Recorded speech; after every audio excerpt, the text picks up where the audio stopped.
तो जी हां मेरे प्यारे साथियों, नमस्कार। स्वागत है आप सभी लोगों का। और आज का दिन विशेष खास, मैं डीके धीरज आपके साथ जुड़ चुका हूं बिहार अड्डा 24/7 पे। शाम 7 बजे की class Bihar SSC CGL mains के लिए हम सभी लोग लगातार चलाते आते हैं। लेकिन आज की क्लास की अगर आप बात करेंगे तो आज के क्लास में क्या है खास, उसके बारे में भी हम सभी लोग बात करने वाले हैं।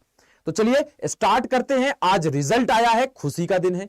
आज हम लोगों ने 2-3 वीडियोस किए हैं बिहार एसएससी सीजीएल प्री के रिजल्ट पे। एक वीडियो किया था कि भाई रिजल्ट आ गया है, दूसरा वीडियो कटअप जो परसेंटाइल के रूप में दिया था उस पे किया है। उन दोनों वीडियोज के नीचे हम लोगों ने एक गूगल फॉर्म लगाया था कि कितने बच्चे का रिजल्ट आया वो लोग अपना नाम वगैरह दे दें।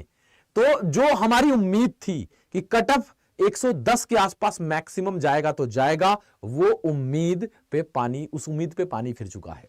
क्योंकि 110 के आसपास हम लोगों ने सोचा था कि कटअप जाएगा, लेकिन 110 कटअप गया नहीं है। कटअप 120 के आसपास प्लस गया है, उससे कम नहीं गया है। तो कटअप बढ़ गया है। तो जो हम बार बार आप लोगों से कहते थे कि 2-3 हजार मिनिमम रिजल्ट प्री में हम लोग देंगे, उसमें थोड़ा सा कम हो गया है। लेकिन अभी भी कमेंट बॉक्स में ही देखेंगे तो 100-200 बच्चे तो कमेंट बॉक्स में ही आ गए हैं कि हाँ सर रिजल्ट हुआ है, thank you thank you thank you. तो उन सभी का आभार एकदम व्यक्त करते हैं हम सभी लोग। और गूगल फॉर्म में अभी तक 700 बच्चों को हम 700 कुछ होगा, बढ़ ही रहा है धीरे धीरे। सुबह से तो लगातार भाग रहा था, अभी थोड़ा स्लो हुआ है। 700 प्लस बच्चे का प्री में रिजल्ट हो चुका है। ठीक है, तो 700 प्लस बच्चे अभी तक प्री में जो जो हम लोगों से पढ़े गूगल फॉर्म में, जिन लोगों ने भरा है उसके अकॉर्डिंग 700 बच्चे। और 100-200 बच्चे तो जो 2-3 वीडियोज है उससे निकालेंगे तो 200-300 बच्चे तो वो आपको पब्लिकली वहीं पे दिख जाएंगे कि जिनका रिजल्ट आया है।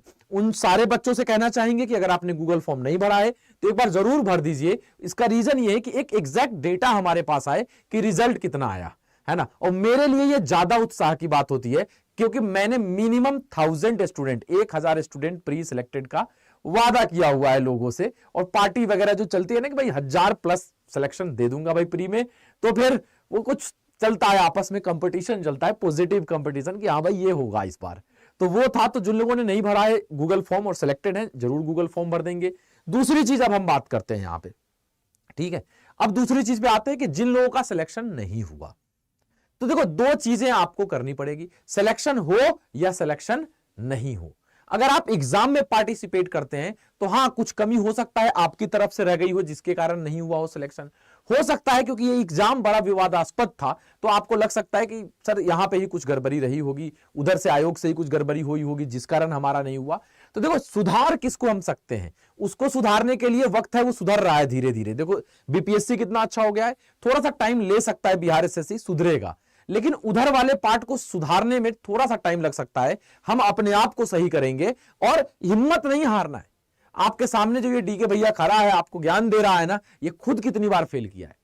तो कोई भी व्यक्ति जिंदगी में कभी ना कभी फेल जरूर करता है, लेकिन जो हिम्मत ना हार कर लगा रहता है वही पास है। बिल्कुल आज बात सक्सेसफुल कैंडिडेट की होंगी, सैल्यूट है, कांग्रेचुलेशन है आप सभी लोगों को, मेंस की तैयारी में लग जाइए। लेकिन जिनका रिजल्ट नहीं आया है उसका रीजन कुछ भी आप एनालाइज करिए। अगर आपको लगता है कि उस साइड का रीजन है, तब भी उस साइड को तो सही करने में वक्त लगेगा, इस साइड को सही करिए अपने आप को कि हमारे अंदर क्या क्या हो सकता था। क्योंकि एक चीज मैं आपको लिख कर दे रहा हूं कि कुछ लोग जो कह रहे हैं कि धांधली हुई होगी एग्जाम में, हो सकता है धांधली हुई होगी, लेकिन कुछ जेन्युइन बच्चों का भी रिजल्ट है जो मैंने देखा है।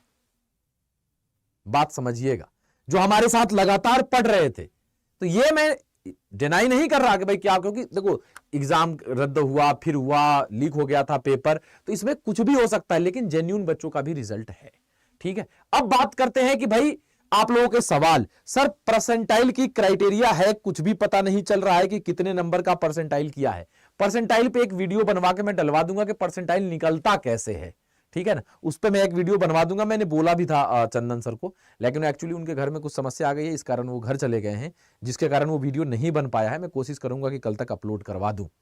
ठीक है, तो ये चीजें हो गई। अब रही मेंस की बारी। जितने लोग, आरती जी यस सर मेरा भी रिजल्ट हुआ, बिल्कुल हुआ, बिल्कुल बधाई है। जिन लोगों का है बधाई है, जिन लोगों का नहीं हुआ हिम्मत नहीं हारना दोस्त, हिम्मत नहीं हारना। जब तक आपको कहीं ना कहीं सेट नहीं करा दूंगा, यहां खड़ा होकर इसी तरीके से पढ़ाता रहूंगा, दुनिया को जो बोलना है बोलते रहे। ठीक है, तो ये हमेशा याद रखिएगा।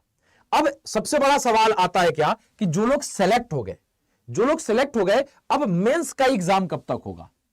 मेंस का एग्जाम कब तक होगा? बिहार एसएससी सीजीएल 3 सचिवालय सहायक मेंस का एग्जाम कब तक? तो देखो मिनिमम अगर हम मान के चलें, हमेशा मैं कहता हूं आप मिनिमम लेकर चलना, कभी भी डेडलाइन लेना है तो अगर हम मेंस के एग्जाम की बात करें तो मेंस का एग्जाम भाई कब तक होगा? मेंस का एग्जाम कब तक? मेंस का एग्जाम कब तक होगा? तो मेंस के एग्जाम लगभग 3 महीने के बाद हो जाना चाहिए मिनिमम, अगर लेके चलोगे तो मिनिमम अगर लोग लेके चलोगे तो मिनिमम भाई 3 महीने के अंदर मेंस का एग्जाम हो सकता है, मैक्सिमम कुछ भी हो सकता है। क्योंकि देखो धीरे धीरे सारी चीजें, सारा सिस्टम सुधर रहा है बिहार का, इस बात को मैं एग्री होके चलता हूं इस बात के साथ, क्योंकि निगेटिव नहीं सोचना है, पॉजिटिव पे चलना है हम सभी लोगों के। सब कुछ सुधरेगा, वक्त लगेगा। जिस बीपीएससी के बारे में हम लोग मजाक उड़ाते थे वही बीपीएससी आज सब कुछ सही करके चल रहा है। तो वक्त है, बदलेगा, थोड़ा वक्त देना पड़ेगा वक्त को भी बदलने के लिए, ठीक है। तो ये चीजें हो गई। अब देखो ये, अब मेंस का एग्जाम मिनिमम 3 महीना आपको मानकर चलना है। अब ये जितना भी ले, लेकिन आपको कितना मान के चलना है? मिनिमम। क्योंकि हो सकता है, मतलब मिनिमम होगा तो क्या होगा, 3 महीना हो सकता है, 10-20 दिन 25 दिन के अंदर क्या कर दे, वो मेंस का डेट दे दे कि इस डेट को मेंस का एग्जाम लेंगे, ठीक है। और तुम अगर डेट देगा अगर 15-20 दिन के अंदर, तो वो क्या करेगा, डेट कब का दे सकता है? 2-2.5 महीने 3 महीने का समय दे सकता है। तो हम मिनिमम 3 महीने मानकर चलेंगे और तैयारी कर लीजिए।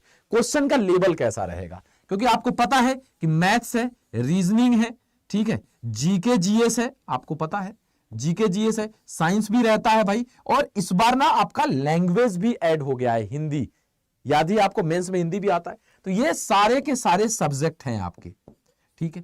थोड़ा लेवल बढ़ा रहेगा। मैथ्स का जो भी लेवल प्री में था, मान लो प्री में इजी था, और था ही, मैथ्स का लेवल प्री में क्या था भाई? इजी था। रीजनिंग का भी लेवल क्या था? इजी था। जीके जीएस किसी में इजी किसी में मॉडरेट, ये मिक्स था, ये भाई ये मिक्स था, है ना। साइंस भी मिक्स था, इजी किसी में टफ। हिंदी इस बार नया ऐड होगा। अब देखिए आगे, अब मेंस की अगर बात करोगे तो लेवल बढ़ेगा थोड़ा सा। अब क्या होगा भाई? लेवल बढ़ जाएगा थोड़ा सा। तो लेवल बढ़ेगा तो मैथ्स में क्या होगा, जिस टाइप के सवाल थे उसी में थोड़ा सा लेवल बढ़ेगा। मतलब आप इजी के बाद क्या कह सकते हो? मॉडरेट लेवल का सवाल। डिफिकल्ट मुझे कम चांस है कि आपको आएगा डिफिकल्टी लेवल का सवाल। मॉडरेट लेवल का सवाल हर सब्जेक्ट से यहां पे आपके मेंस में दिखने वाला है। तो आपको अब 3 महीने के लिए पैक करना है। जिन साथियों का रिजल्ट आ गया है, इजीली मत लेना मेरे दोस्त, क्योंकि प्री आप देख रहे हो, जितने साथी का नहीं निकला है वो लोग अब फिर दूसरे एग्जाम के लिए तैयारी कर रहे हैं, दूसरे वैकेंसी के इंतजार में है। मैं बार बार कह रहा हूं, जिनका नहीं हुआ है दूसरे एग्जाम में लगेंगे। आप लोगों का हो गया है अगर, तो इसको एकदम सीरियसली लेकर चलिएगा। जितने भी साथी देख रहे हैं, एकदम सीरियसली लेकर चलिएगा जितने भी साथी हैं, क्योंकि अगर आप लोगों का रिजल्ट हो गया है तो आपको सीरियस हो जाने की जरूरत है, क्योंकि 3 से 4 महीने की स्टडी आपको सिलेक्शन तक पहुंचा सकती है। 3 से 4 महीने की स्टडी आपके सिलेक्शन तक जा सकती है। अब देखिए क्या है, प्रिपरेशन करिए एकदम जबरदस्त अंदाज में, कोई रिस्क नहीं लेना।